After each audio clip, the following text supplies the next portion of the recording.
Oh, yeah. What is up? What is up? What is up? Another Friday, another opportunity to bring you the Ball Hog Sports Talk, where sports, business, and entertainment collide. It is the crew. We are going to do it the only way we know how, and that is rough, rugged, and raw. We welcome you to the experience that is known as the Ball Hog Sports Talk. Before we get started, like we ask humbly every week, please like, comment, share, tag a friend, tag a foe, tag anybody that you know, and please subscribe in both the YouTube world and wherever you consume your podcasts. Welcome to the show this morning, y'all. Today's episode is entitled The 10 Slap Commandments.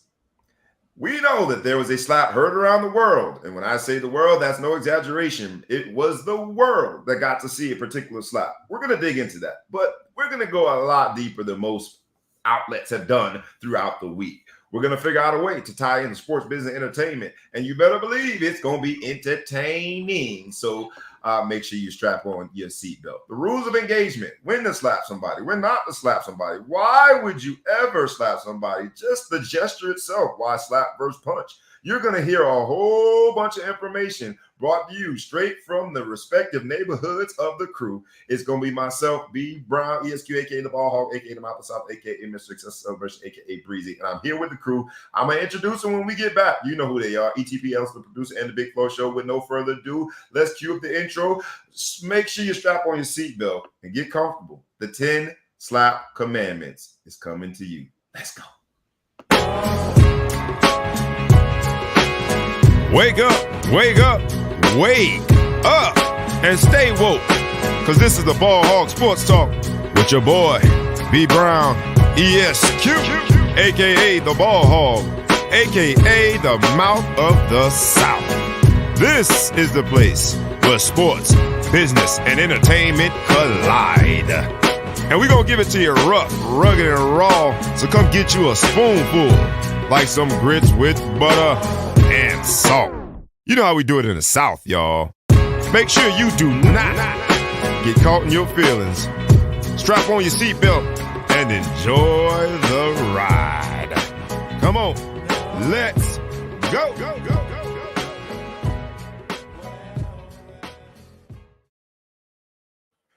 What's up, gentlemen? What's up, gentlemen? What's up, gentlemen? Happy April Fool's Day. And how dare we not act a fool today on this glorious April 1st.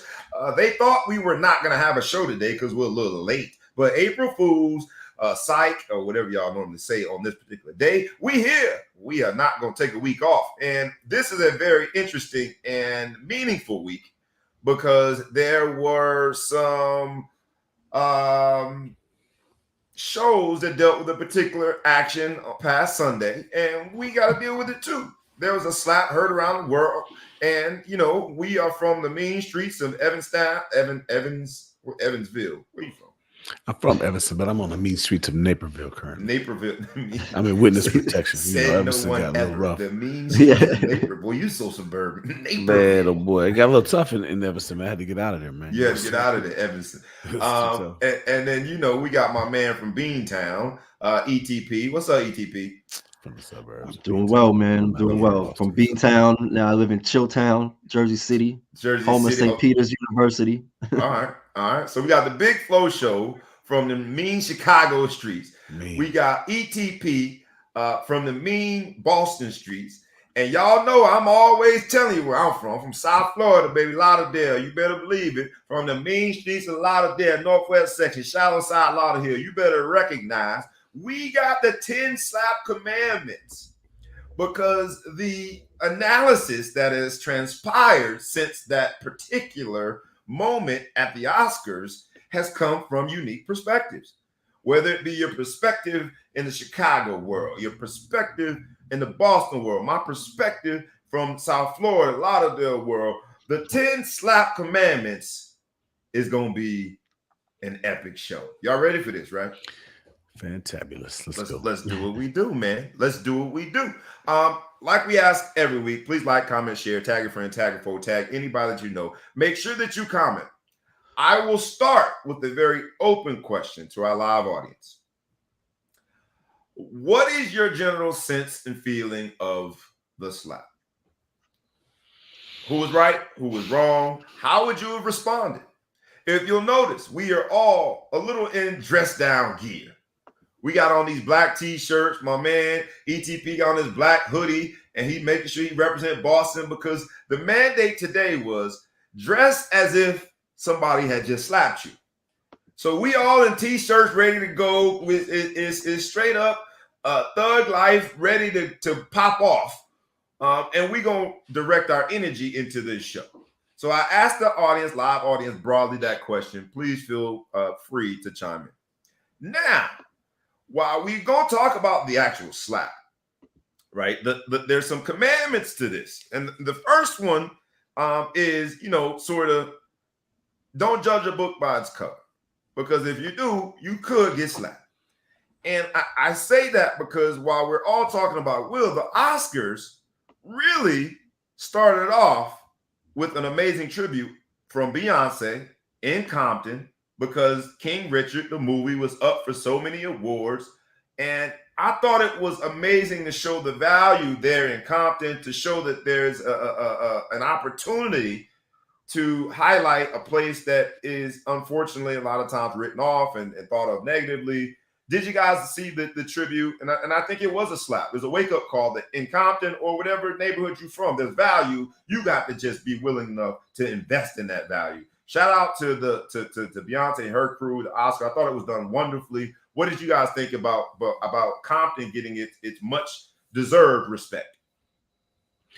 I mean, I think it was great. I mean, to do that Beyonce tribute, or Beyonce doing the tribute in the beginning and incorporating the tennis ball green and going down the streets of Compton and all the different stuff. I thought that was great. Beyonce looked pretty decent too, so it's never bad. If you're gonna do a tribute, Lies. Beyonce has never just looked decent. She only. But I thought it was cool. I do think it was kind of weird that you do that, and then Will Smith sitting in the front and he wins the best actor. Where's the suspense?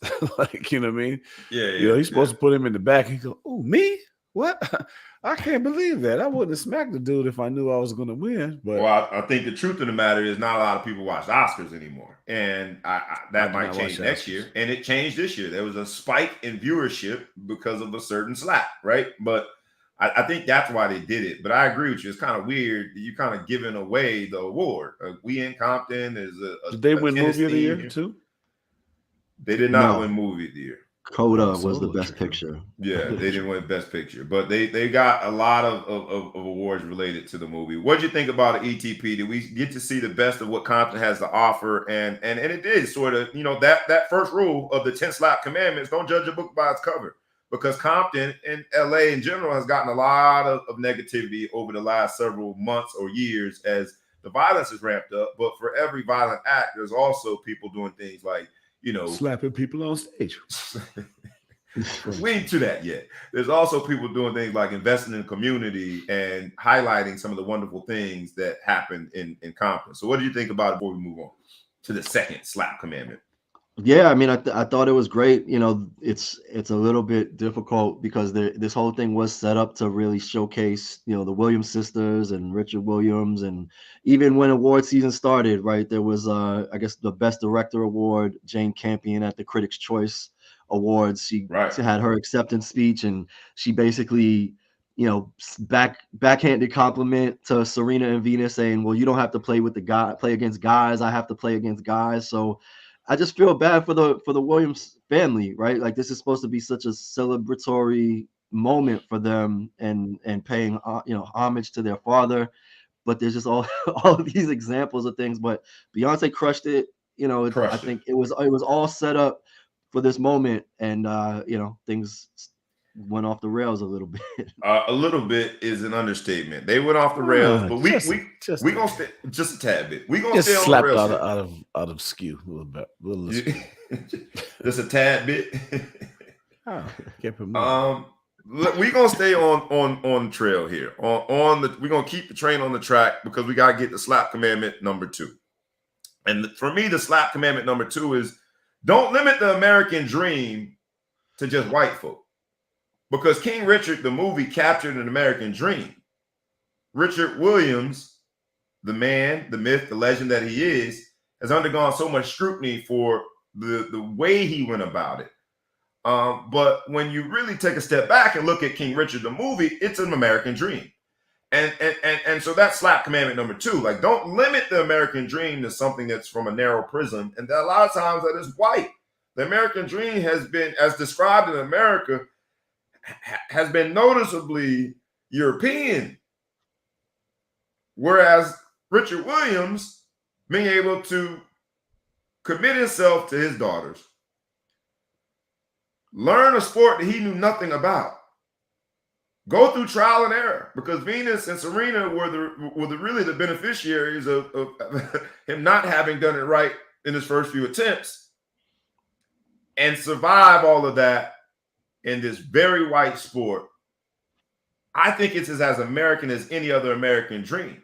So slap commandment number 2, you can't limit the American dream. It has no color. It has no socioeconomic demographic of limitation. I love the fact that this movie is one that forced us to rethink the American dream. What do you guys think? Yeah, I mean, look, the story that's the shame of all of this, is the story of, their ascent to greatness is so unorthodox, right? Like, there's nothing about their story that should have made them the two of the greatest tennis players to ever play the sport, right? And the idea that this was able to be communicated as like, this is a very European sport, literally, right? There's like Russia, there's camps, academies in all parts of Eastern Europe where these girls get put in there at 5, 6, 7 years old. And this man who had, and his wife, right? Like, these parents had this vision and had this commitment and were able to kind of bring the impossible into possibility at the highest level. So it's crazy, man. Like, this is the most American story possible, really. Right. Anything, Big Flow Show, because you've been in that world where the sports dad is looked at and ridiculed. And we talked about it on the Ball Hawk Sports Talk from the context of LeVar Ball. And, he's kind of got the last laugh now. And two of the 3 kids are in the NBA. And the third one is really on the cusp of at least having another opportunity. Don't you be laughing at Joe. They keep giving him a shot. Let him live. He's not gonna make it.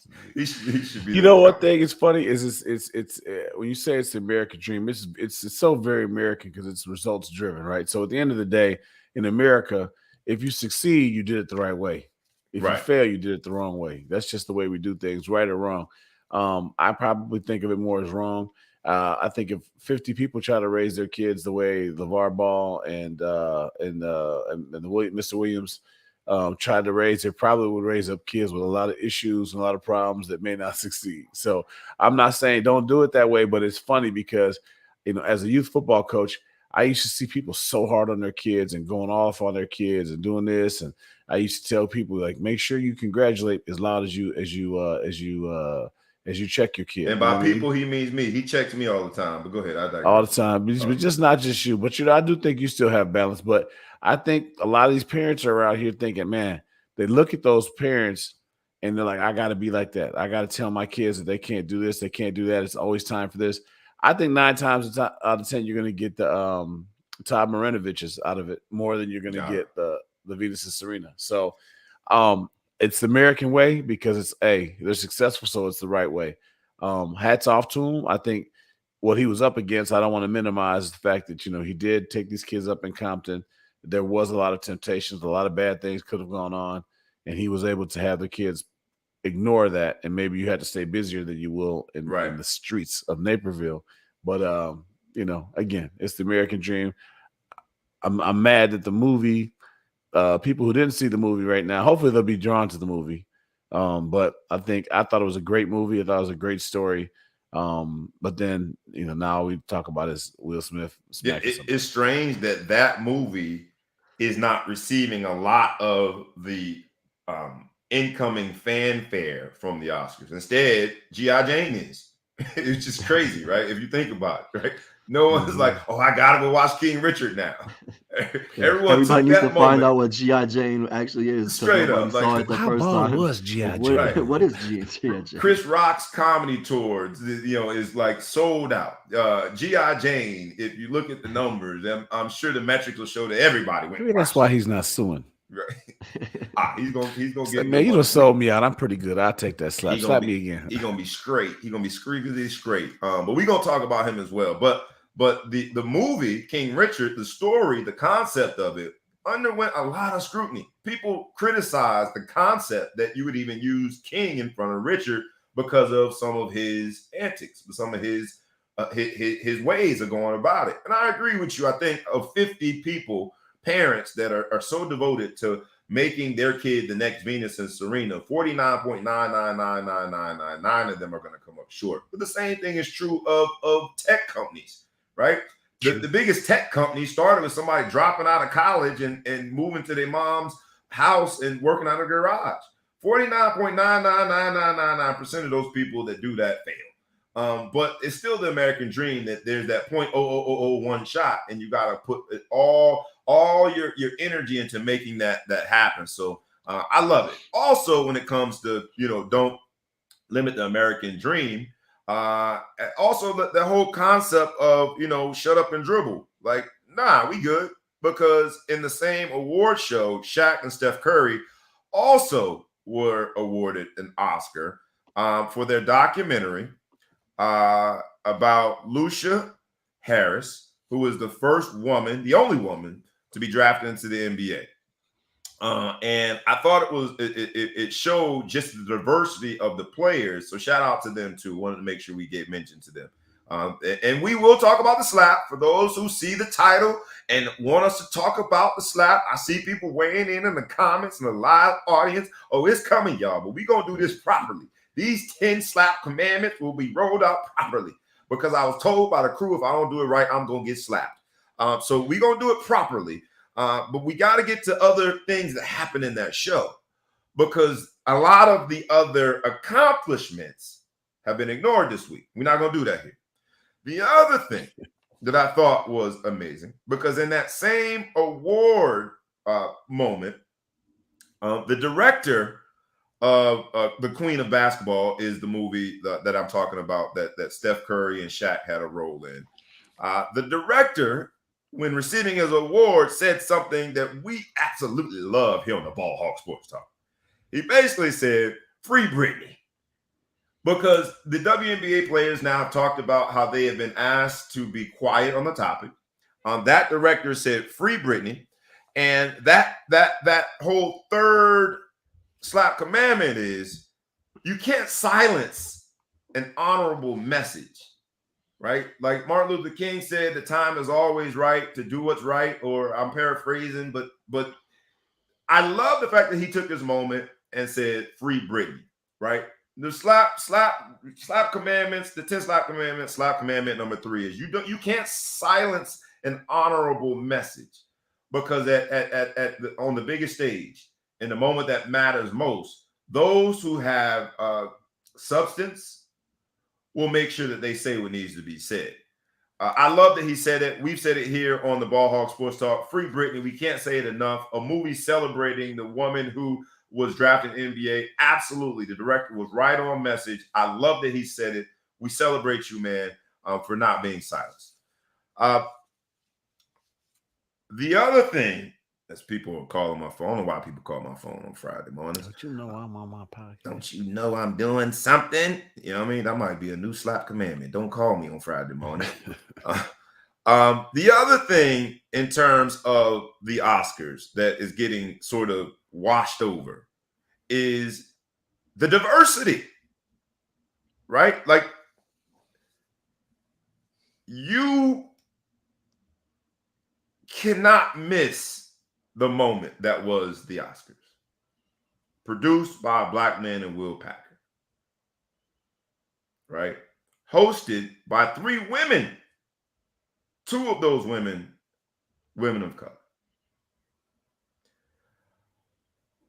Unfortunately, we're not talking about a lot of that this week. What did you guys think? I thought it was well done, other than the moment that we will get to and we'll talk about, the slap heard around the world. Other than that, like, to even start the Oscars with that Beyonce moment in Compton, it just felt as though, with the Oscars being notoriously white, the Oscars being a place where Black folk, dating all the way back to, well, forever, but 2016, when the initial Oscar boycott was in the mainstream, and even this year, people are trying to find purposeful ways to draw crowds and viewers away from the Oscars because they feel it's so white. It felt good to see what these people were able to accomplish. Will Packer and all the hosts. I thought it was well done, and I want to celebrate it here. What do you guys think about it? Yeah, I mean, it's crazy, the representation, right? Like you said, obviously all Black production. Head producer is Will Packer, first time ever. I mean, a deaf male actor won supporting actor. The film that won Best Picture was about centered around a deaf community. Like, Wanda Sykes is a lesbian. Like, the representation, where 6 years ago there was the hashtag Oscar so white, right? Like, they've definitely taken a lot of effort, made a lot of effort to at least represent the various groups within Hollywood and within the creative community. So it's leaps and bounds from where it was when Chris Rock actually hosted and made a joke about Jada Pinkett in 2016.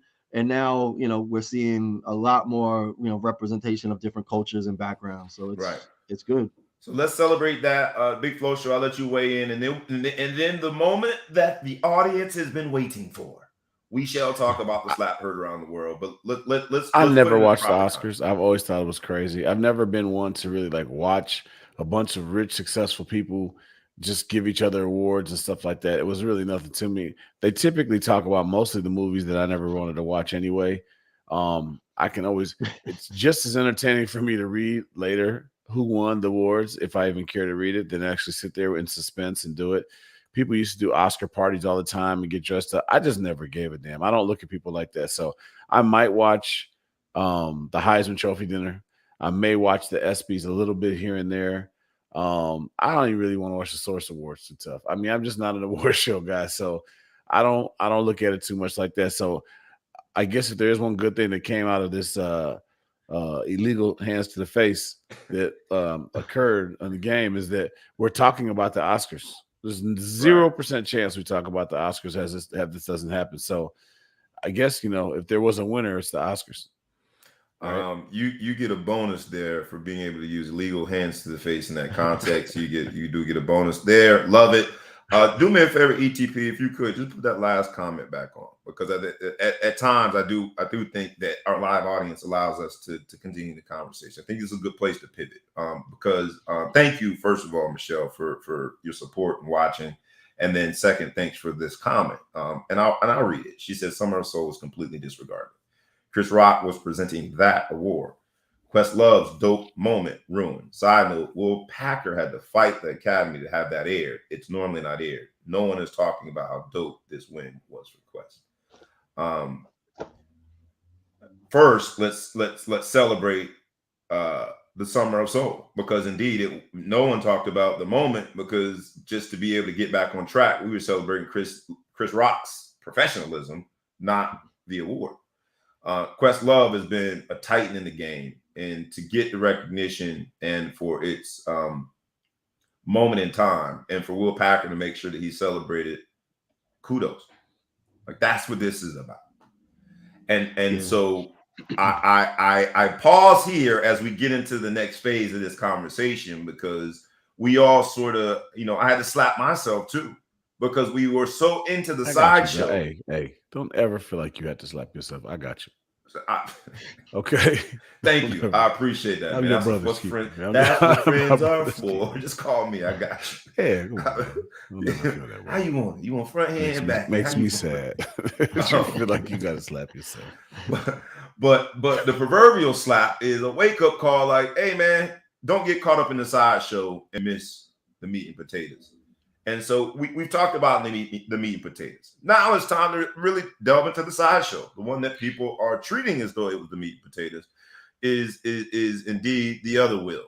They ain't talking about Will Packer. They're talking about the other Will. And before we talk about the slap itself, this is Will Smith's first Oscar, which to me was mind blowing. And last, but go ahead. So good job in depicting Richard Williams. Good job in making sure that story was told from an American dream standpoint. Good job in getting to the point where you were recognized. Period. Now we're gonna start a new sentence. Because I don't even want to put comma, but I want that to be separate and aside from this. Mm-hmm. Let's just talk about rules of engagement. Because in Chicago, where Big flows from, general area, in Boston, where ETP is from, and from Lauderdale, throw up your L if you're in Lauderdale. There are rules of engagement. One of those rules of engagement, and there have been so many conversations about whether or not masculinity, toxic masculinity, was on full display there. We can get into that. We're probably not the best group to talk about it because it's all dudes up here. So I'd rather people in the comments. If you want to talk about toxic masculinity, go for it. But there are rules of engagement if indeed there's going to be combat. One of those rules of engagement is if I don't respect you as a man, I keep my hand open. It sends a whole new message. True right? that. If I don't even have the respect enough to ball my fist up, right? So let's start there. Like the choice of how Will Smith did this was an open hand, disrespectful gesture that any man in any country that has ever stepped outside of his own home knows is intended to be disrespectful. And turn your back. And turn your back. And never look back. Not even a shoulder check. I know you're not going to follow me. I'm going to walk back down and accept my award. What did you guys think about it, man? Just from a man's perspective, I told that the mandate was dress like somebody just slapped you, and you got to respond. Everybody in all black right now. We got on t-shirts, hoodies, like wishing somebody would. I wish a mofo would. Wish you would slap Shaheen. What did you guys think about it, man? Just as a man, right? From a manhood perspective, and again, I don't want to get too deep into that, but I think as men, and we're watching it in disbelief, then we're also processing it. What would we have done in that situation? Like the open hand slap. Personally, I gotta say, hold on, before you start. Now start. Okay. Yeah. No. Bobby Brown just slapped the shit out of me. The cyber slap. Hey, I'm gonna say this, man. All jokes aside, I got a lot of respect for Chris Rock. Because not like he can't whoop Will. That's the reason why Will smacked him and didn't punch. Even though Will smack was sorry. Because if I slap you and you're not expecting it, and you don't at least take 3 steps, I expect you to fall, but 3-step minimum.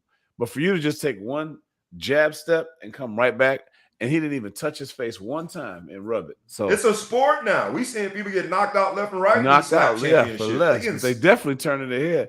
And he put his chin forward. I think he thought the Will was going to tell him a secret, so he put his head forward like he went into it chin first. What you was going to say? And he gave him one.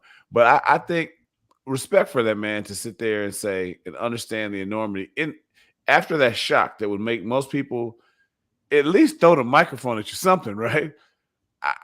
To be able to hold yourself together, compose yourself, come back with a joke, and keep it moving for the rest of the night like nothing happened, knowing that you're thinking, this man just put his hands on me. It takes a lot of strength. He never even used any profanity. He never used the N-word. I'm going to be honest. You slap, there's a chance that I'm going to be less than professional. Right? We all that shit like a true pro. That speaks also to the softness of the the slap. That slap was sorry. It had no hips in it, very little palm, no shoulder rotate, nothing. He's an actor. I thought he was supposed to be from Philly. He's supposed to be tough. I don't know. Gotta check his ID. That was a sorry slap. You And just a sorry helped us man get for to. doing You that. just helped us get to the on this 10 slap commandments. We're at slap commandment number 4. Use your hips. Thou shalt not slap someone who won't or can't slap back. Fair. I think there's just something about that yes, he knows Chris Rock. Yes, Chris Rock has been very public about being bullied in the past and being chunked at his white school. Yes, Chris Rock it has talked about a condition such that he's not going to respond. But then there's also like we have the So you're saying he read the book before he decided to slap him? Is what you're saying? No. Chris Rock, not Will Smith.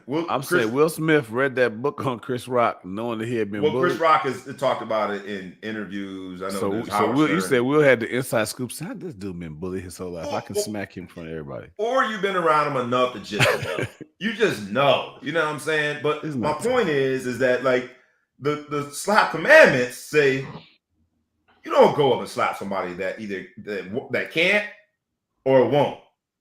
Will Smith, I think, knew he won't, but at the same time, even if Will Smith had the inkling, just a little bit, to think, man, maybe Chris would at least, out of reaction, counter jab. He knew that he probably can't because he's in front of an international live audience. I feel like all rules of engagement were broke. Thou shalt not slap someone who won't or cannot slap back.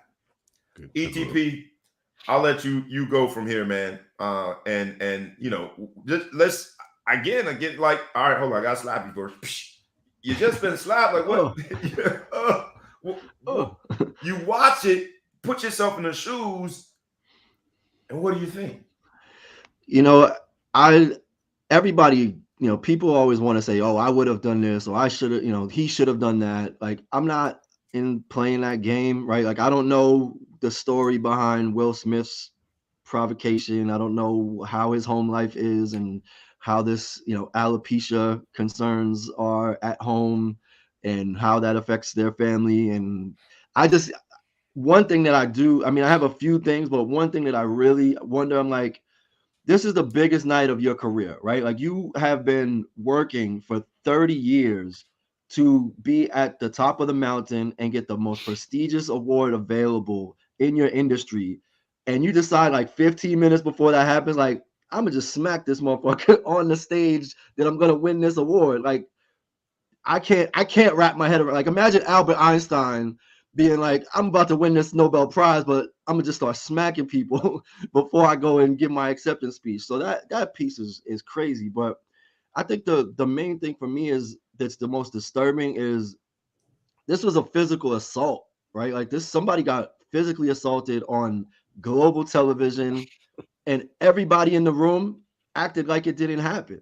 Like, that's the most disturbing. There was essentially a crime committed, and everybody just sat there and watched it. I understand at first they thought it was fake, but when he went back to his seat and he's screaming and all of that, like, I got the utmost respect for Chris Rock, but I also recognize that, like, this probably affects him pretty dramatically. Like, I've seen that smack, not going and looking for it, just watching the news. Did I've you seen see him it get from smacked the palms like point of 50 view times. or the face's point of view? Which way have you seen that smack? I've seen every angle I've seen it. So imagine, he turns on the television and he sees himself getting smacked over and over and over. And like, they're not even just showing still frames of it. They're showing the full footage. Like, he has to relive that moment. And I can't imagine the traumatic nature. And I just, that's the piece for me that it really feels like, I don't try not to like think about the race side of it, but the idea that like we're just willing to watch a black man get assaulted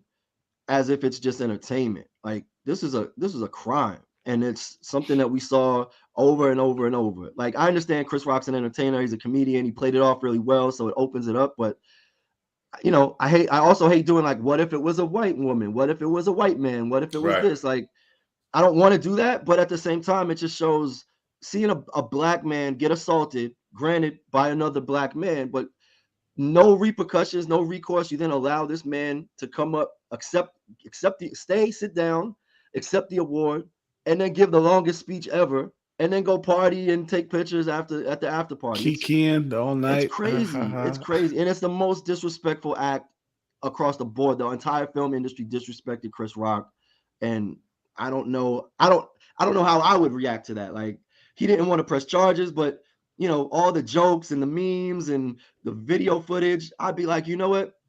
I want 100 million right now.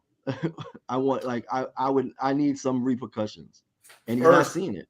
First of all, I'll just say the remixes with these memes, like, America's at an all-time high in the creative space. I'm like, some of these are just phenomenal. And I hate to laugh, but it's like you cannot not laugh. It's like it's forced upon you because they are that creative.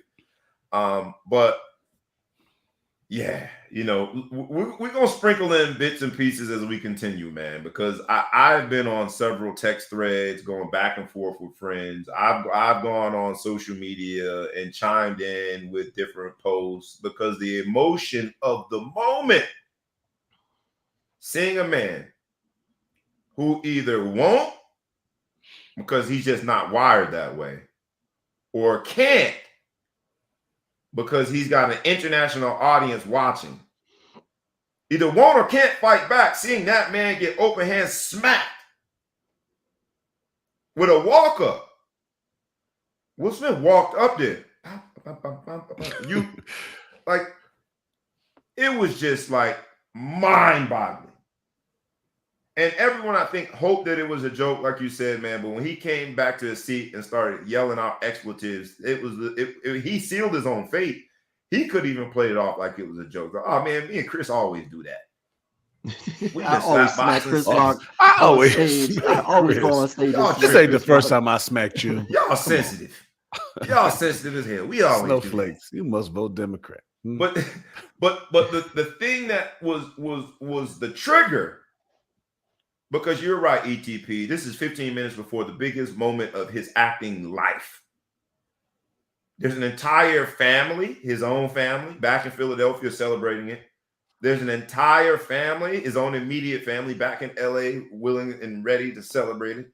There's an entire family, all the people that he has acted with on any different show and any movie, ready to celebrate it. There's an entire family, the Hollywood family, that's there in attendance, ready and willing to celebrate with him. All of that's going on. And in that moment, you can be that distracted with in a comment. Yes, it was a joke. Call it off-color joke. Call it a mean joke, mean-spirited joke. But that was offered by a comedian. In that moment, you can be distracted to the point to walk up to take at least, I got to count the strides.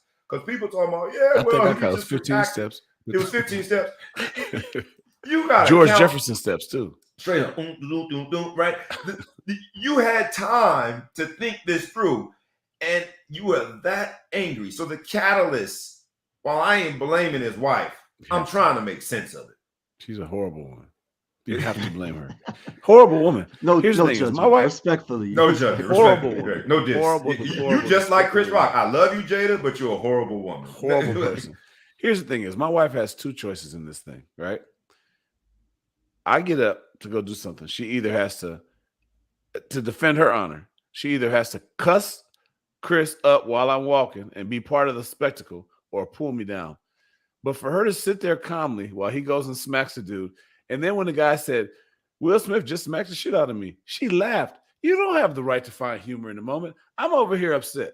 He laughed when it first got said. She had to whisper something that made him feel motivated to get up there and do this, to defend her. And she's over here just acting like the queen. You know, you guys mentioned something that kind of hit my head. He's about to go get this best actor, Oscar award for actor of the year, whatever. She's never won an Oscar. She's never done anything. Maybe this whole thing was a sabotage on her point. Said, let me get this dude to act a fool and ruin his moment and do something. She's a despicable woman, man. First of all, you sleep with your son's friend. It's despicable, right? Then you make him come on your little sorry podcast Yeah, I call your little podcast sorry, and make him talk about it. But we will take you as a guest, Jada, if you listen. By the way, yeah, if you want to do some cross, East Coast, West Coast cross podcast marketing beef. stuff, we're not against that. You know, what I mean? Red table, but you make him come on your podcast and discuss it, right? Like it's all good, high fiving and stuff. There's actually a real good video on that you guys should see. It's hilarious with a voiceover. And now she said, I think she will not allow him to speak about this until she does it on the show. Who is this woman? And what kind of skills does she have to make a man come to his knees? Let me not go there. That's that but I'm saying, but he's a 53-year-old man, dog. Like, what? I mean, like we can say that 15. It's her fault, but I mean, at some point you have to take responsibility for your own actions. Like, there's clearly something dysfunctional. You've never been under the spell of a vixen like this. That's the thing. You've never been under that spell. I haven't either. But I have to see. I see the spell in his eyes. Did you see it? Someone was in there. She took over. She got like a microchip. Maybe he took too many vaccines. We've seen a lot of. We've seen a lot of. He got the second booster. He got the third booster that nobody knows about yet. We've seen a lot of men do some crazy things for their women. But I want to be fair. And again, we're not going to get too far into this. We're going to have just a quick exchange. A quick exchange because again, it's three dudes. So I don't think that we are qualified really to have a conversation in a fair and balanced way. But the question I have really honestly is when it comes to Jada, when it comes to the joke, what's your initial response, just quickly, to those who are in the camp that he defended her honor, that black women need that protection, and because Will Smith was able to risk it all, literally, that is an example and a demonstration of him willing to protect his wife, and then more broadly, people said his willingness to protect the black woman.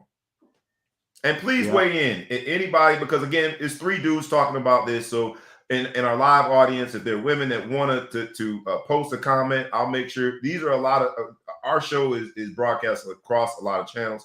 I'll try to put up the comments so we can have a conversation about it. I would love for the women among the female audience, please chime in.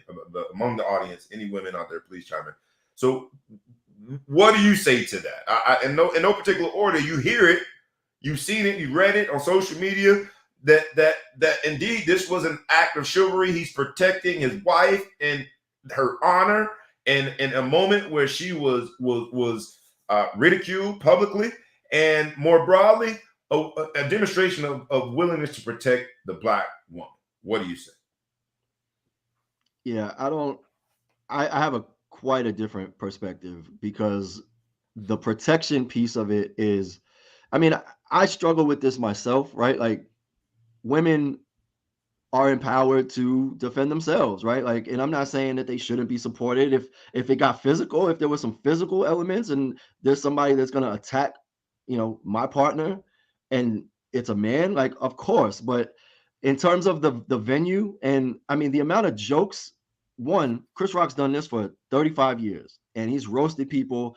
The award show roasts everybody, Ricky Gervais, Amy Schumer, all of these people. They're roasting, they're insulting everybody about all different types of, characteristics about who they are and their background and all of that. So the idea that he was being performative, like, if anything, maybe it was just so that he could go back home and she could, and then she's not going to, hold him accountable, like, you didn't even do anything. But at the same time, she's an independent, she's an individual, right? If there was something that needed to be addressed, they could address it, on top of the fact that time and place, right? So I don't look at this like he was defending her honor. Like, what is this, the medieval times? Like, you challenging somebody to a duel for disrespecting your property, which is your wife? Like, it just feels it feels quite the opposite of what the intention was. Like, he was trying to protect her honor. Now you got Big Flo talking about how she's a despicable woman, and you have all this criticism that's coming, and focus on what happened. Like, the result is actually the exact opposite of what he was trying to do. He didn't defend her honor. He brought all of this criticism to her and to himself in a venue where it showed that he was completely out of line. Like, and I can't really ride with people that are like, oh yeah, good thing he smacked her. Like we have, elected officials and people that are supporting this publicly as if he should have, as if he was in the right. Like, yeah, you smack somebody that makes fun of your condition. If you and I are in 3rd grade and we're at recess and I'm like, oh, that's why your mom's fat, and you punch me as a result, you're not going to the assembly and gonna accept your honor roll certificate and go about your day. Like, this is not how it's gonna go, right? So the idea that like we just are twisting and being selective about repercussions and what it means to be protective and defensive of women and protective of women, I think it's a misguided narrative. I love the way you did that. You said, as Big Flo said, you're a despicable woman. I like that. Touche. Big Flo show, man. You hear that? We all happen to have significant others. Not to put y'all relationship information out there, but we do have women that we consider significant enough to do anything. All my female fans, they know I'm married now. Yeah, I know you got a fan. They're gonna stop sending me all those DMs. But these days, that don't matter. People are justified. Oh, their relationship was open. But anyway, you hear that, the protection of a wife, protection of Black womanhood, right? I've got 3 sisters. Right? I've got a wife, and so I think about it from that context, and it missed me, but. When you hear that, you think what? When people put it in that context, because my response, like, you watch your damn mind, almost looks like I'm not willing to protect my wife. I'm not willing to protect Black women. I'm not willing to ride for someone that I consider significant. And I don't think one has anything to do with the other, but that's my philosophy. What say you? I say, like I said a second ago. It's retarded. I mean, it's goofy. You can't sit there and make a discourse. Yeah, I just had to break that back here for those of you who missed it. But I mean, defend her from what? A comedian is making a joke about your wife's hair. First of all, like you said, backfire. Yeah, she got a I lineup. didn't even notice Jada Pinkett had it. I didn't know nothing about her alopecia.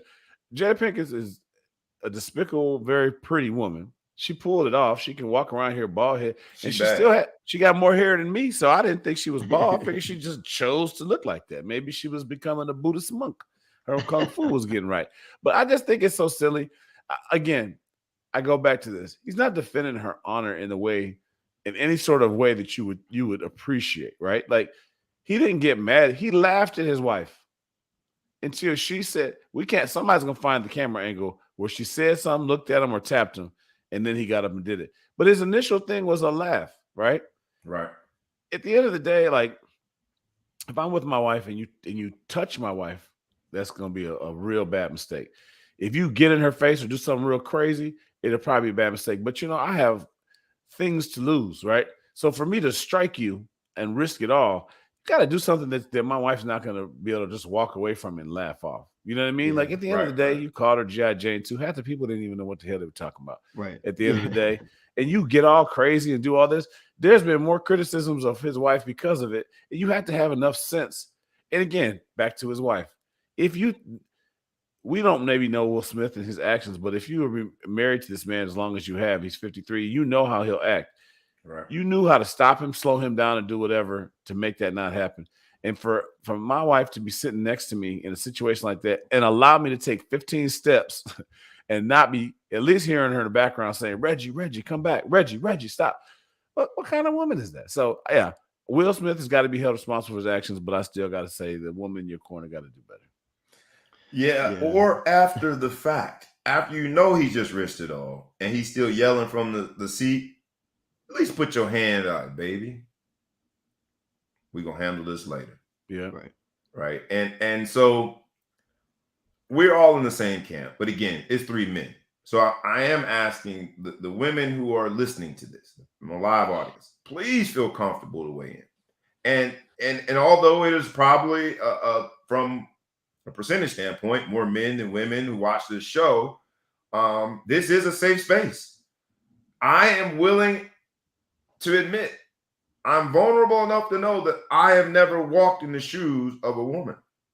So there's I've seen. Oh, okay, well, that's how rumors get started, bro. Don't do that. Now people gonna be looking for. I mean, you can't just lie. I'm sitting right here. I'm right here. Like, come on. You know what? you ain't no good. Slap. I wish they had a little slap emoji. But there's some things, there's some perspectives that we might not get. And I do think that for forever, as long as we can really remember from a corporate standpoint, to be a woman in a corporate setting has been disadvantageous. To be a Black woman in a corporate setting has been even more disadvantageous. I do think that the argument that Black women need to be protected more and more publicly is real. But let's not confuse these two things. To me, this was not that. Right. And even in a criminal court, there's a such thing as self-defense, right? But right. But you have to be in imminent danger. The threat has to be imminent, right? There has to be a physical danger that is imminent, that it is very clear that if I don't do something right now, I'm in trouble physically. This certainly was not that. I just don't know how in the court of public opinion we've made this leap that this was essentially self-defense of his wife or protection of his wife. I don't know how we make that leap. It's very selective, right? Like the idea that you can use violence and assault somebody as a result of a joke or even a statement is, I mean, that's a canyon that's too far to jump. But for some reason, there's a whole segment of the population that are, caping for his actions, and it doesn't make sense. And the idea that that was the weirdest part of it, was just that the Academy, everybody in the room, it's like they didn't realize that there were cameras feeding this out to the entire world, right? Like I know ratings are low, but like there was millions of people watching, right. And it was almost like they assumed that it was just this private event, and we're just not gonna let, we're gonna act like everything is fine, and then let him come back up, and then also make the excuse and draw a parallel and kind of defame Richard Williams and say that this is on par with what Richard Williams would do for his family. It's like, no, Richard Williams ain't going and smacking nobody. Right. That hasn't smacked them first, right? So the level of layers and the way that he kind of tarnished his own image and disgraced the entire production and the first Black production staff and the Williams family and all of this. And his wife just sat there. And that's the other thing, right? Like nobody told him it's time to go. Like, why wouldn't your wife say, you know what? Debatable. It's the cat. But either way, right. I would imagine if I went and smacked somebody, my wife's like, yo, I think we should kind of kick off. I think we might want to head out. Like, I don't think we should go to the after party. Uber said 5 minutes. Let's beat this. Like Uber is on the way. Yeah, like really? Like, and then you're just gonna go out and you're gonna have a wardrobe change, and then you're gonna party and sing your "Welcome to Miami." Like, I don't know. Like, that's the weirdest part. With that little trophy of Jada in his hand, he swung it with it. All fair points, and let's get to this because I'm sorry, I did the wrong one. Sorry. Scott Bibb, thank you for your support, my brother, in this comment. Kareem Abdul-Jabbar's statement on this was perfect, and Kareem did counter with a skyhook, if you dare. That was a very interesting and deep, thoughtful piece. My only question is, because as we got to get through all these 10 slap commandments, Kareem basically said that what a lot of people have said, that will set us back as Black people. As Black men, to embody that stereotype, he set us back. I don't know if I'm willing to go all the way with Kareem Abdul-Jabbar. I think he made some great points. I know we all read the piece and we've seen snippets from it. It was a long piece, but very in depth. Did Kareem hit this on the nail on the head that and let's make this quick because we got to pivot and go to something else. But in the 10 slap commandments, Kareem Abdul-Jabbar slapped back. Was he right? I don't want to own that and sit there and put us there. But if you do look deeper, some things you guys both mentioned that I wasn't aware of until the show. how diverse the production team was and all that kind of stuff. And it's like, damn, Will, you choose the time that the Oscars are finally making some changes and doing some different things to act a fool like this. I think he says back. I do think that we look at it from a societal picture, and I tried my hardest to just not let race come into this and just say this is Will and Chris. But let's be realistic. Put any white host out there getting smacked by Will, and imagine that security never comes out and never does anything and just lets him sit there and hang out. It's really a shame, and it really shows in society how, as shocking as it was, it still was like, okay, we can accept this. Any other scenario, that's completely unacceptable, right? There's no way they could keep going. So I don't know if it's his act exactly set us back as much as it kind of exploited and shed a light on the fact that in society, one black dude hit another black dude, nobody's really tripping about that, right? And that's just, it's like, damn, you can't think of any other scenario. Meryl Streep goes out there and smacks I don't know, somebody else, Madonna, and they're stopping the show. You know what I mean? Like, there's something that can't happen. But with those and checking on the slappee. Yeah. Trying to see if they're okay, doing whatever. Hold on.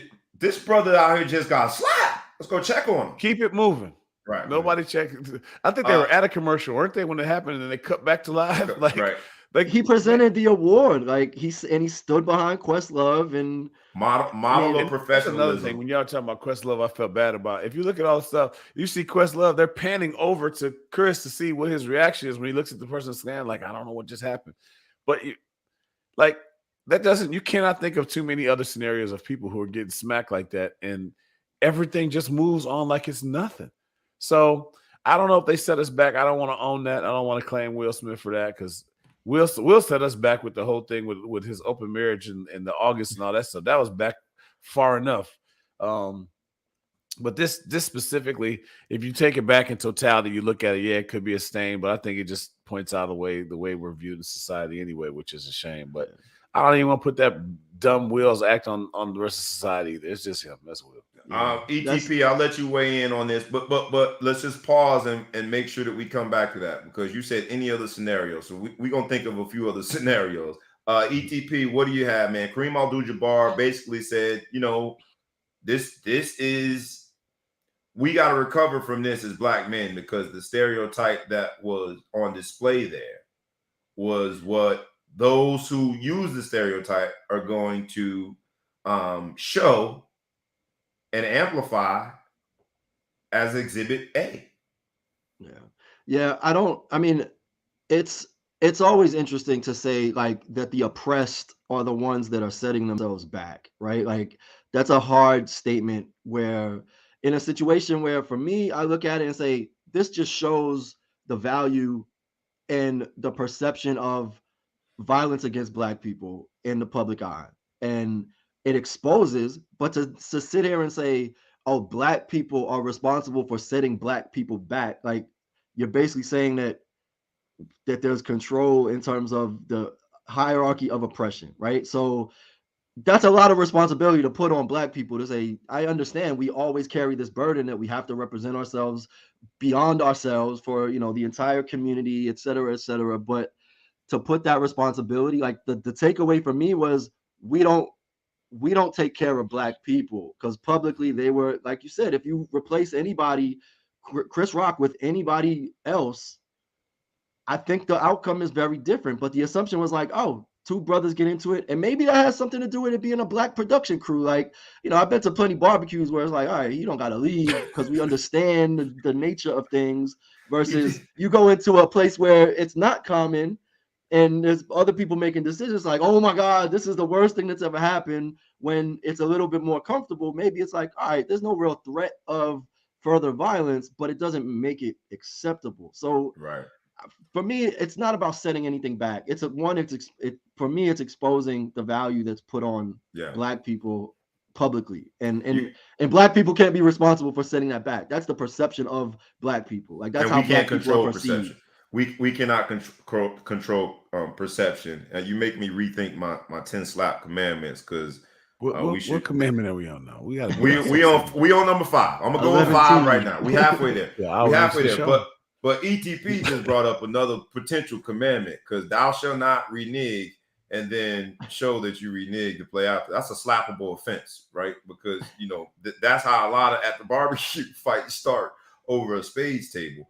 And maybe we have been sort of desensitized and numb to this thing that we saw. But both of you have said it. I didn't know where you're going to go with this, but I'd already put it into the 10 slap commandments, and I agree. And slap commandment number 5 is thou shalt not slap everybody because of one person's mistake. All black people ain't responsible for what Will Smith did. All black men ain't responsible for what we saw on display. I think Kareem made some great points. I think he's a little too broad in that slap, because I'm not going to own that.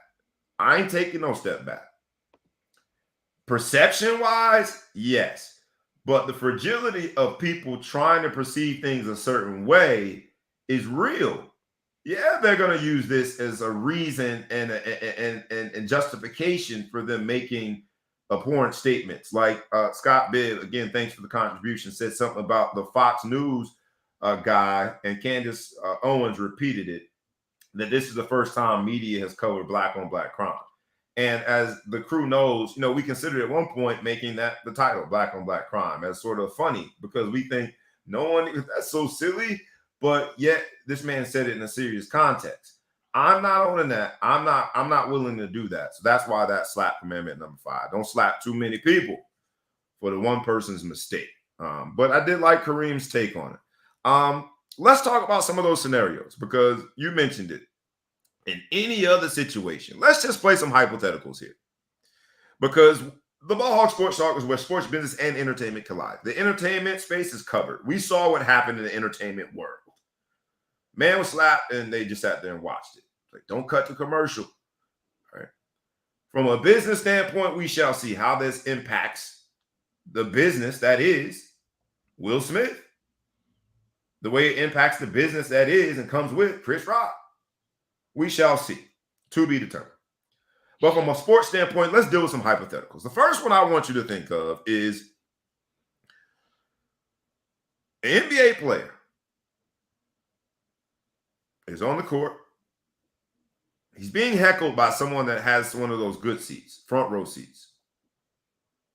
And they say something that NBA player feels is out of bounds. Maybe it's about their balding and they have alopecia. Maybe it's about they hope their kids die in a car accident. You would think that these things are hypotheticals, but they happen all the time. The hypothetical is that NBA player within striking distance takes 5 strides over to that front row seat and slap the taste out of that fan's mouth. What happens? I think the NBA player is arrested. I think the NBA player will be arrested in that moment. I mean, Rumble, what was it? Malice in the Palace. Right? He's definitely not going to get the League MVP award. Right. That's and Malice in the Palace, that was Malice off a physical assault, right? Somebody threw a cup at Ron Artest at the time. His name was Ron Artest. And he went up into the crowd, and there were criminal charges, right? And that was off of physical, not verbal, right? Physical. And that ended some careers as a result. Absolutely.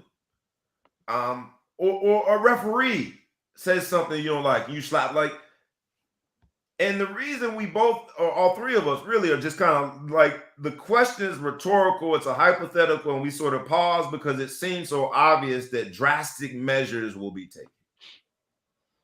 Right? I mean, or let's think from the NFL standpoint. You're at a press conference and the local beat writer says something that you just think is out of bounds. So you decide to get up, haul off, and smack the taste out of his mouth. You're at the ESPYs. Somebody's up there and they tell a joke about how you dropped the pass to lose the Super Bowl. And you've been seeing a therapist over this moment. You think it's not funny. You stride up there on the stage at the ESPYs and smack the taste out of the presenter's mouth. Putting it in a different scenario just shows how far-fetched and crazy we saw what we saw was. And yet there's people justifying. That is like, like what I saw was crazy, but now the responses to me are even crazier. It makes me sad. You know, look, what we saw on display, and I think that there have been people that captured this. We saw, I think, mental health and the concerns that we have around people's mental health. We saw there Chris Rock having been bullied in this society that we are is anti-bullying everything. Chris Rock sat there and got bullied, and people are justifying it. I want to say, and again, I know people would disagree with this, but I think Will Smith got bullied. Jada looked at him. Domestic violence. You got bullied, bro, into doing something that we're going to be talking about forever and that undermined your biggest night of your career. But the truth of the matter is, you know, Jada Pinkett Smith, whether I like it or not, feels as though there's some mental health concerns around her losing her hair. That's what we saw. But there's no justification for it. And in a world where, as parents, we teach our kids, sticks and stones may break my bones, but words would never hurt me. We're justifying a man walking up there slapping another grown man. It's baffling to me, man. But that's where we are with things. The locker room. Like, how many times somebody said, if you walk in with a bald head because you have alopecia, ain't nobody going to try to delicately walk around in the locker room. You have alopecia because you bald and your medical condition. They're going to talk about you. Was this the equivalent of a locker room? To me, yeah. Two Hollywood titans that know each other, one being a comedian who's told jokes about the other. And I guarantee you, Will Smith has returned jokes about Chris Rock. It seemed like what should have been a locker room moment.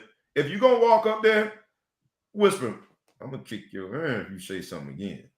But don't air your dirty laundry, man, on international television. And then then as Americans, we walk away justifying it. It's just, to me, it was bad decorum all the way around. And let's pivot. So those are the top 5 from the 10 slap commandments. Let's talk about a little bit of the final 4. Let's pivot and let's get Boogie in. It's still going to connect to the slap heard around the world. Final 4 we got on the women's side in March Madness, because they are finally able to use March Madness to describe what has been March Madness for them as well. You have Louisville playing South Carolina. I like South Carolina in that. Don Staley seems destined for another championship. You got UConn playing Stanford. Gino Ariema, I can't ever pronounce his last name, I think is going to come up short on that one. I'm picking Stanford. On the men's side, you got UNC versus Duke. First time ever they're facing each other in March Madness, which is baffling to me. In you March got Madness, Final Four. In a Final Four. Oh, excuse me, in a Final Four. Sorry. In a Final Four. And then you got Villanova against Kansas. Who you guys picking to win it all?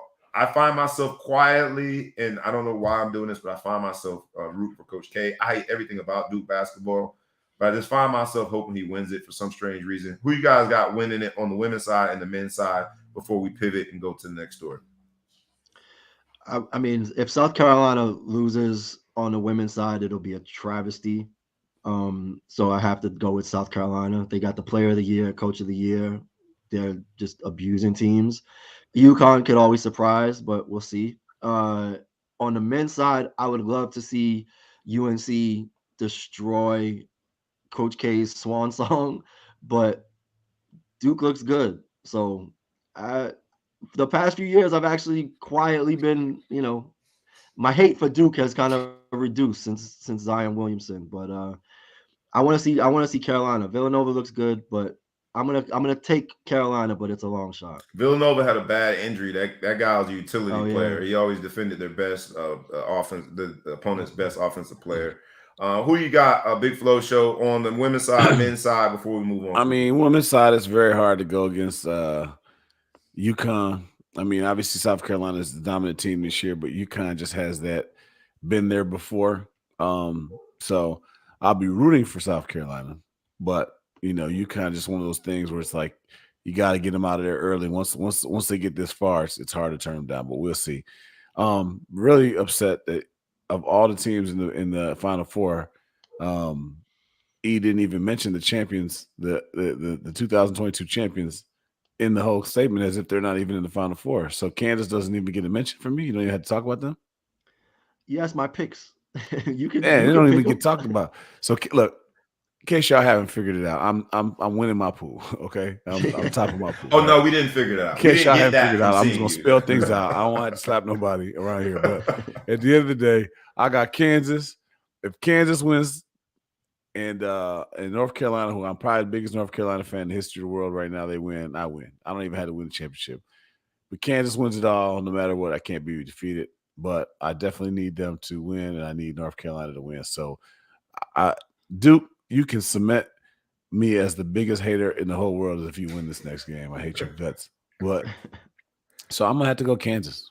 You're going Kansas. All right. Kansas. Very fair. We shall see, man. Should be some good basketball. I'm looking forward to it. And Scott Bibb gets the extra fan comment of the day. Cox will win the woman's side of thing. Very, very good comment. I will say this. I was hoping that the Cox would win the men's side, the Peacocks, instead of the Gamecocks. I was really pulling for Jersey City, St. Peter's University stand up. The Peacocks came up a little short against UNC Tar Heels. They finally were outmatched by the Goliath. But it didn't end all bad because Shaheen Holloway, the guard, 99, 2000, that took Seton Hall to its last Sweet 16 round, has now been hired by his alma mater. I thought it was dope that the St. Peter's players came over and were in the press conference when Seton Hall announced that Shaheen Holloway was going to be their next coach. I really do like him as a coach. I like him as a motivator, but I also like him for the 10 slap commandments, because what he taught us is thou shalt not underestimate a warrior.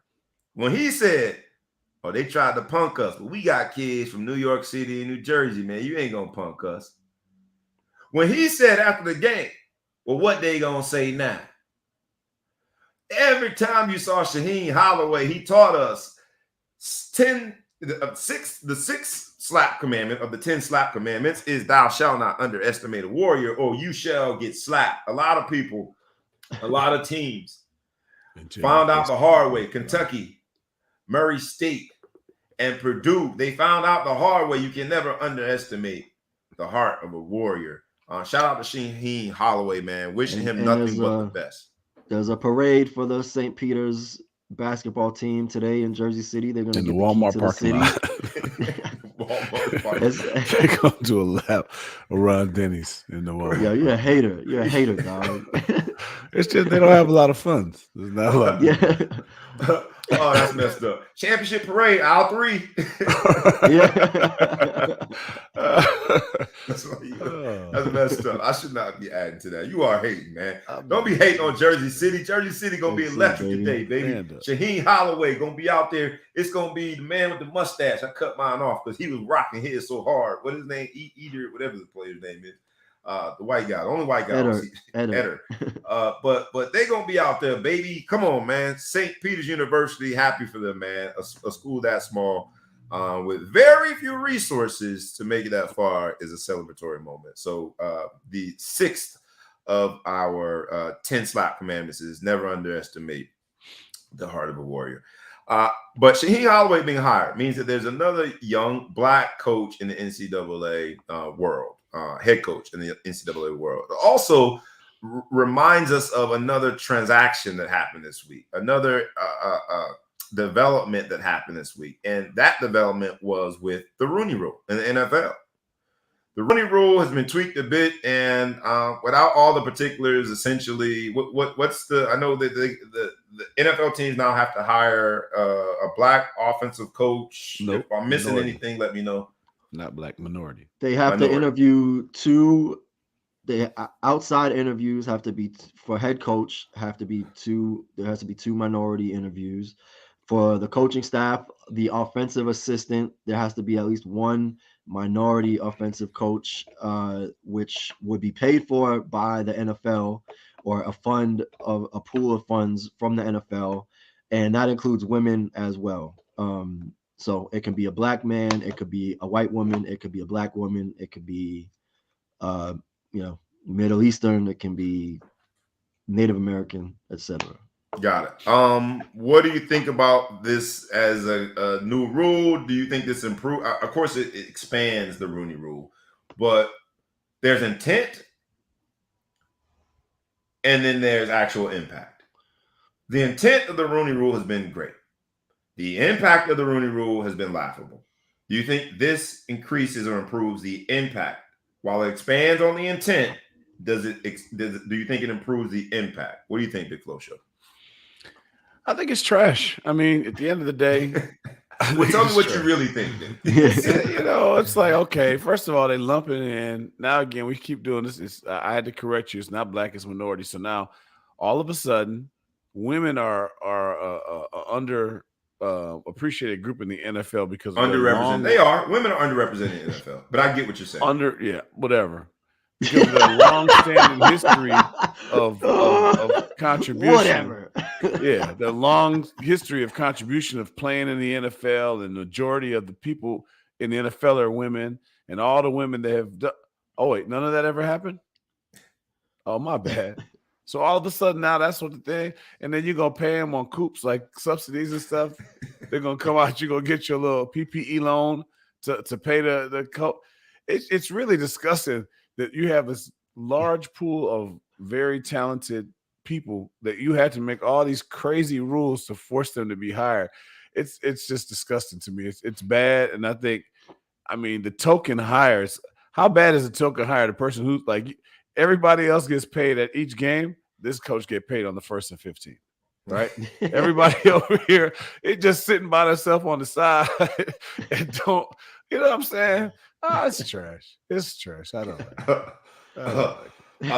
ETP, I dare you to top that.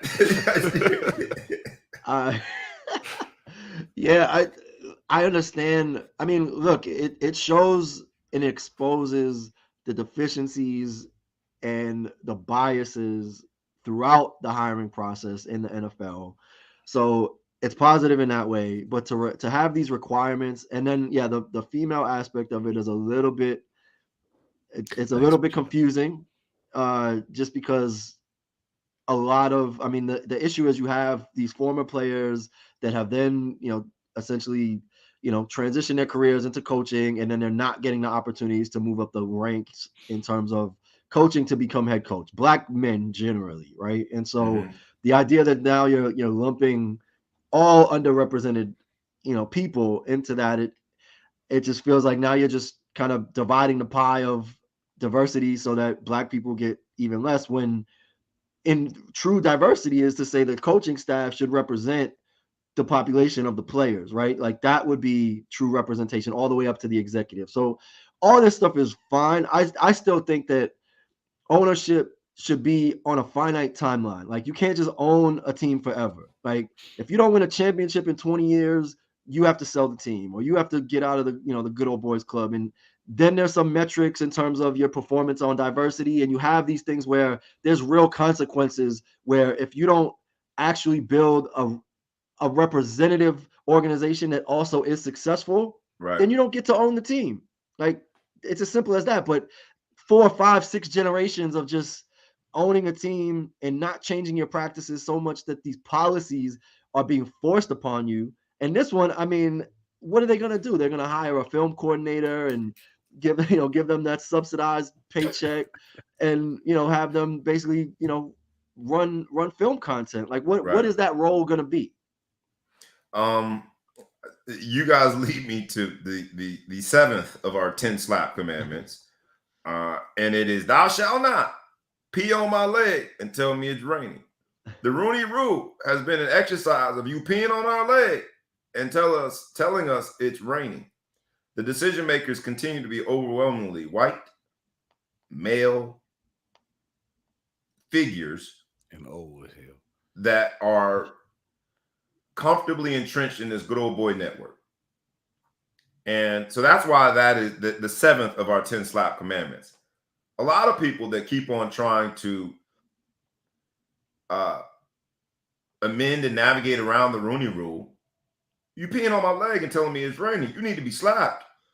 The truth of the matter is, and I love your suggestion, which doesn't seem far-fetched at all, ETP, is that the room of coaches and decision makers should be representative of the people that are making you all the money, the players. It should just be a reflection of what that makeup looks like. But yet it is not. And in the coaching movement for this week, Bruce Arians gets to walk away from his job. Not on the normal timeline of when you think a coach would not even, I guess, retire or give up his spot. I don't know what you call it. But he gets to do that. Right. And I love the fact that Todd Bowles, a black man who has been a head coach before with the Jets and has done very great things as a defense coordinator, both with the Cardinals and now with the Tampa Bay Buccaneers. Todd Bowles happened to be the defensive back coach when I was in Cleveland. So I knew him early on in his coaching, NFL coaching days. I think he's a good guy, very good guy. I like that he is now the coach that's going to replace Bruce Arians. What I don't like in context of this Rooney Rule is that privilege to be able to leave whenever you want to leave. When do coaches just leave? Like it's March, it's April. When I saw it, I thought maybe it was April Fool's Day. You just get to leave in April and then walk yourself up to the front office and have one of them cushy jobs. We just don't see brothers doing that. Tap to you? Say again. Does that smell like more of a shoulder tap? It could be a shoulder tap because something was amiss. Or Tom Brady. That does sound like, got Tom Brady written all over it. Something. Because there were some Tom Brady trade rumors. But anyway, I'm sorry. I cut you off. When brothers get a tap on the shoulder, they get escorted out by security. So if it is a tap on the shoulder, it's even more of a you're peeing on my leg and telling me it's raining, because that's reserved for those in the good old boy club. He's just going to walk up to the doggone front office? How many people are in line waiting for that front office job? How many brothers right now that, are working in corporate America that have, availed themselves, put themselves out there, put their name in the hat to transition into the sports business, but now they got to go back further in the line because Bruce Arians just walked up and took one of them jobs. I don't know, man. And I might be overthinking it, but and Bruce Arians was in Cleveland as well. He's a quarterback coach. So I celebrate his success on the field and what he's been able to do there in Tampa Bay. But taking a step back and trying to make it a lot more impersonal, when I look at it, just the aesthetics of it, it starts to piss you off as a black man. It starts to piss you off. And that's just another example of it, man, how the rules are just different. Well, I mean, you don't think he deserved that opportunity? I don't know if he did. I think that when people get opportunities, Bruce Arians. I don't know if he did. I don't, because nothing in his background. He didn't come on a violin scholarship from Yale and then end up getting a head coaching job of. I mean, he did win the Super Bowl 2 years ago. Fair. But he also did not come from an executive role that says he has a resume that supports him getting that job. He's a coach. He's done that very well. Yeah, I guess for me, it's, if I have to choose, we know his support for representation, right? Very good. As illustrated by his coaching staff. So I can't necessarily condemn the fact that he's getting put in a position, because we know his record is allyship and support and all of that. So it's hard for me to condemn that decision, because his track record speaks for itself. And then, I mean, you have to go to get into the front office. Like you don't just start in the front office, right? Like, no, some people in corporate America and the decisions that they're making are building their resume to be in the front office of an NFL or just a sports franchise. So it's not necessarily, there's no, normal hierarchy that you got to go to be a head coach to get in the front office, right? So that aside, what I'm saying is, you know how many brothers have put their name in the hat? Then now they got to take a step back because Bruce Arians, who I agree has been an ally, who I agree had not one but 2 black coordinators. And you look at his staff, it was representative of the NFL's demographic. I agree with all those things, but yet Bruce Arians is the one that gets to walk into the front office. That's why I said I think it smells like a shoulder tap. If they got rid of him for something that wasn't cause or whatever that they don't want to draw attention to or something, they're going to have to pay him anyway. He's not the GM though, is he? No real title specifics. So it's just like we're moving him here, trying to give him some sort of a thing. He did just get us a fucking Super Bowl 2 years ago and got us deep in the playoffs. So like, it's okay. And then the question is going to be with Todd Bowles. How long is the chances he have? Because let's be honest, he hasn't been a super successful coach in the NFL. From a head coach standpoint, he had the Jets as a head coach. He had the Jets. Jets. They were bad. They were bad. But anyway, I hope he makes it. But I'm just saying, sometimes I feel like Notre Dame did it with Willingham. He was a cover-up hire, right? Because some things went with George O'Leary. Look at the shiny fish, right? We're going to put you up here for the cover-up, and I think that's the situation that could be here. Like, all right, look, we're talking about diversity. Let's hire Todd Bowles. Put him in here. We don't have all time for this big old search. Just put him in the job. Right. We do whatever. I hope it's not that, but it's just something's going on that we don't know. I think we can all agree to that. Bruce Arians didn't just wake up unless he has some sort of a health issue. He didn't just wake up in April or late March and say, all right, I'm ready to move to front office.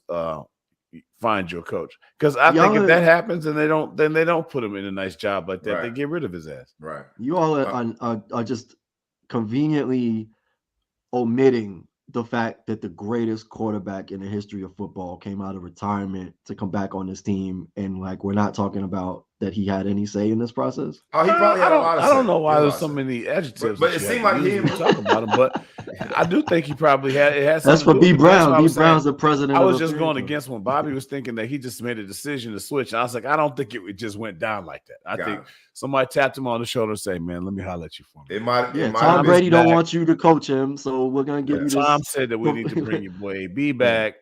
Hey, B back. You got to go. Yeah, you got to go. At one point, they did have an acrimonious relationship, so you might be on to something. ETP.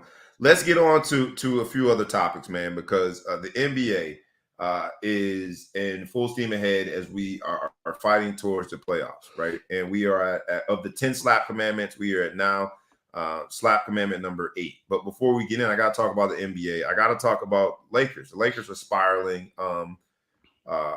Anthony Davis, who you like to call what? Mr. Glass. Big Flo Show said that, not me. I ain't trying to. His wife gonna smack you, dog. Yeah, he gonna slap the.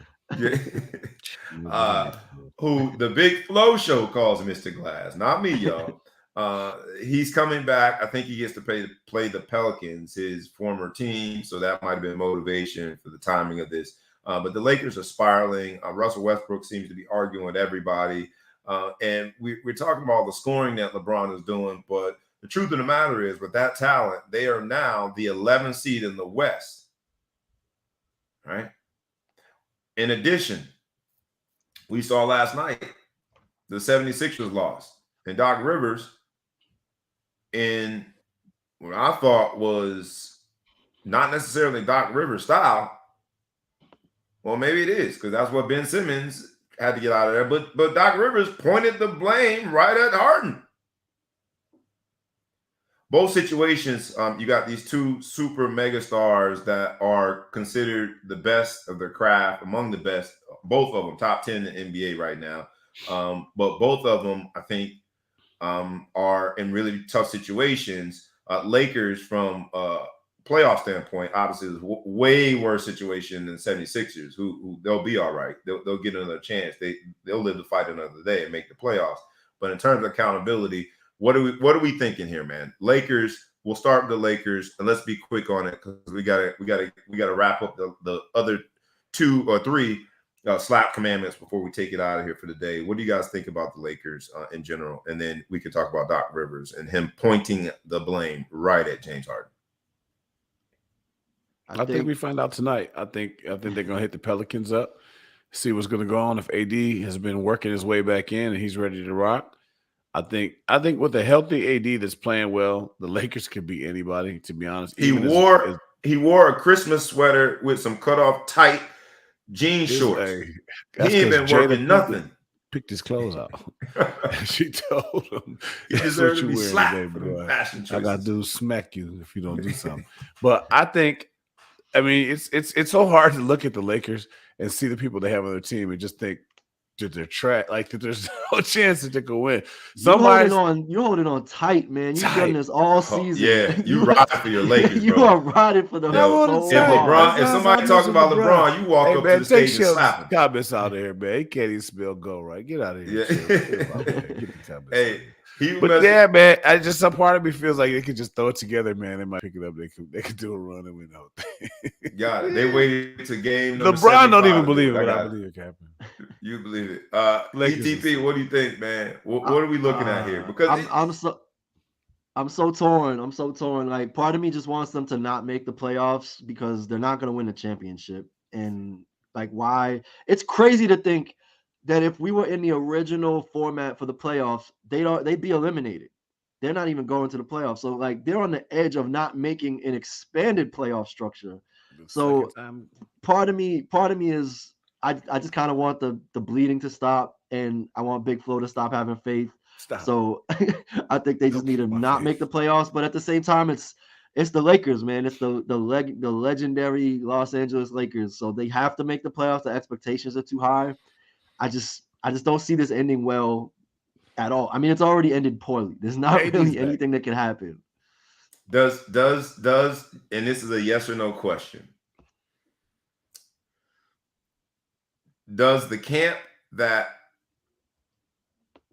penalizes LeBron when they're comparing him in this GOAT conversation, does that camp have a strong argument if indeed, although LeBron has played well, if indeed this team with 4 Hall of Famers on it, with a coach that he went to bat for, got him hired, does that camp have a strong argument if indeed in an expanded playoff, LeBron and the Lakers do not make the playoffs?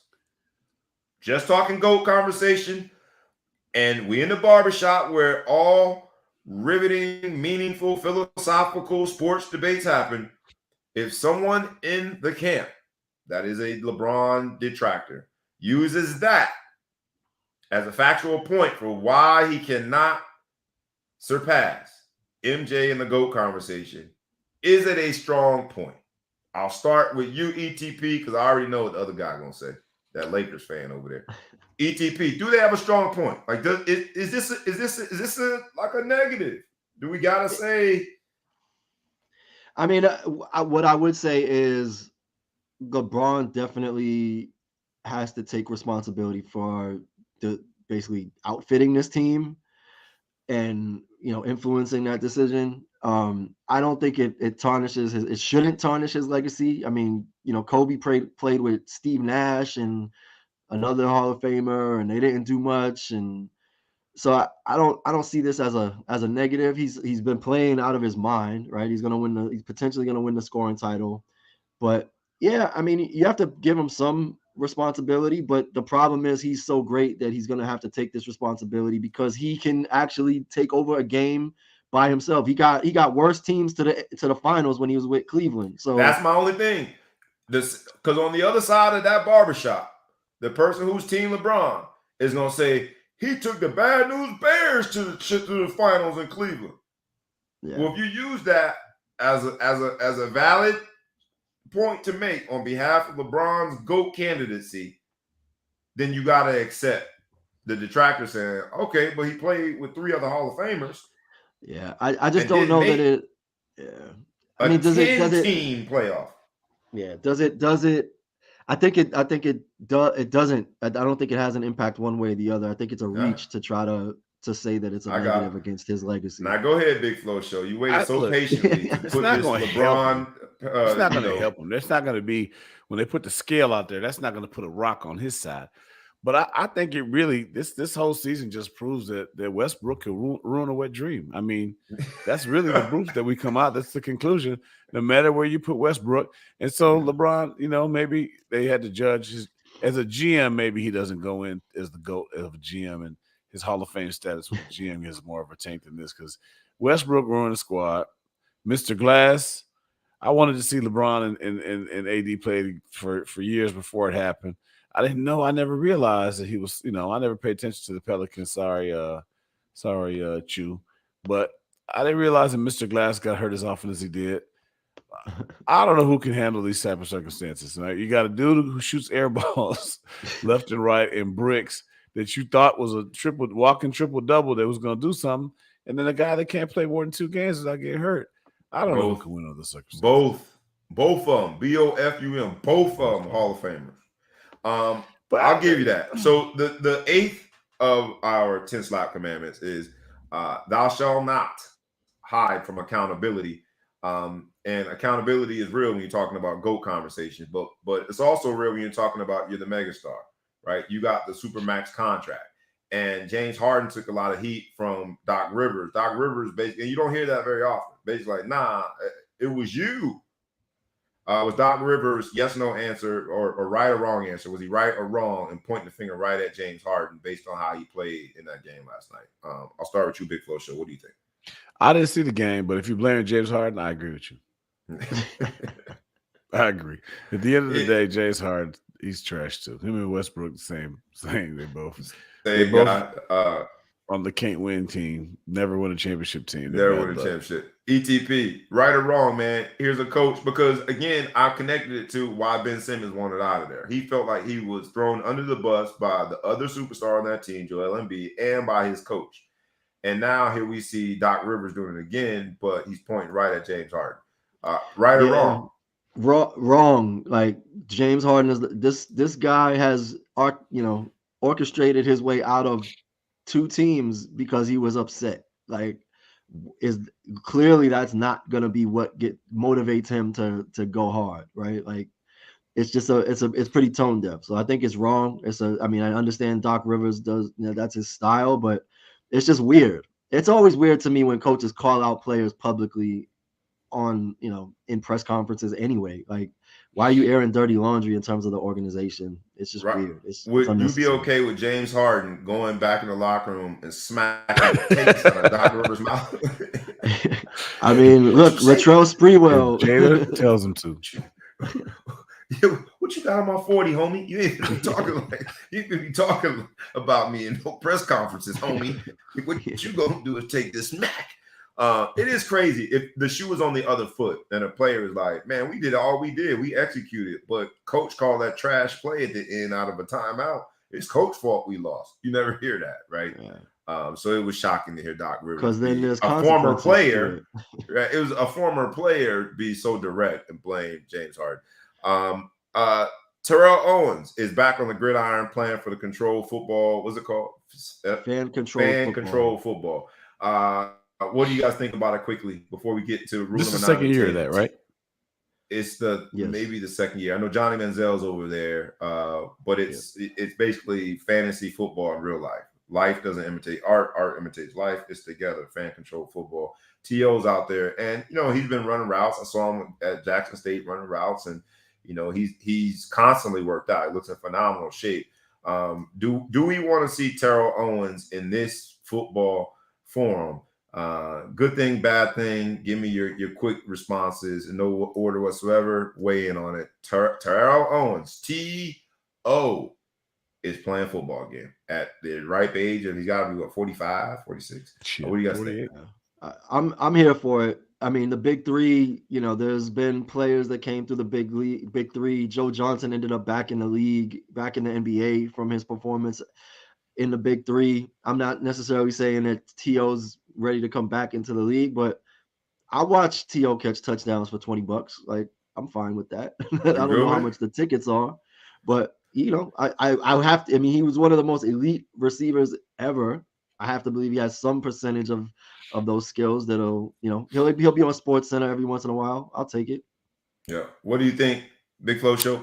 Hey, he's 48 years old. I'm scared for him. I don't care how good he look. I'm scared for him. I wish he wouldn't do it. I don't want to see that train wreck, man. He already crazy.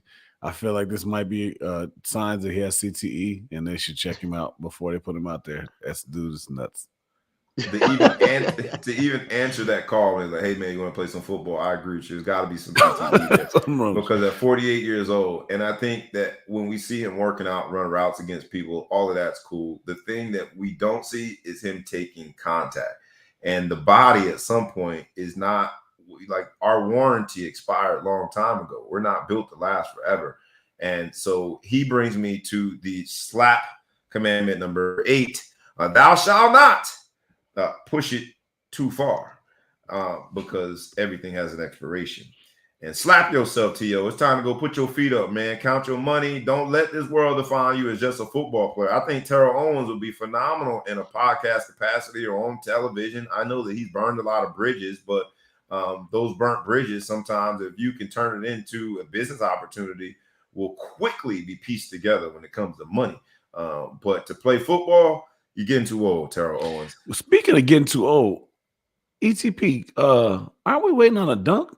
What's the statute of limitations before you dunk on your birthday? Oh, happy belated birthday to B Brown. And as his gift to the world is supposed to be it's 2 ACLs and a patella tendon, right? I got you. No worries at all. Y'all hear it here live on the Ball Hog Sports Talk. I'm going to take a basketball. I'm going to jump up on a 10-foot basket, and I'm going to put the ball into that basket in what people call, the procedure is called a dunk. What are you jumping off of? Yeah, the technical. I'm jumping off Tom and Jerry. My feet. What you talking about? Okay, my feet is what you talking about. I got this, brother. Jada must have got in your ear. Slap yourself. And guess what? If I come up short, all I'm gonna do is go to the slap of the 10 slap commandments. I'm gonna go to the rule number 9, commandment number 9, thou shalt not push it too far. Hey, at some point, I'm gonna try it and it's gonna come up short. It ain't this year though. Last topic, man, before we get out of here for the day. World Cup qualifier. The United States is in, although they lost, and that's so U.S. Minor detail, right? It's like although we lost, we're still in, and I think that's why we've been relegated to very mediocre when it comes to soccer. So I can't win for losing. Yes, you can. Watch you can. U.S. men's soccer, you win for losing. If you're American, anything goes. Right, straight up. But the story to me for the World Cup qualifiers is the one that it seems more intriguing is Egypt.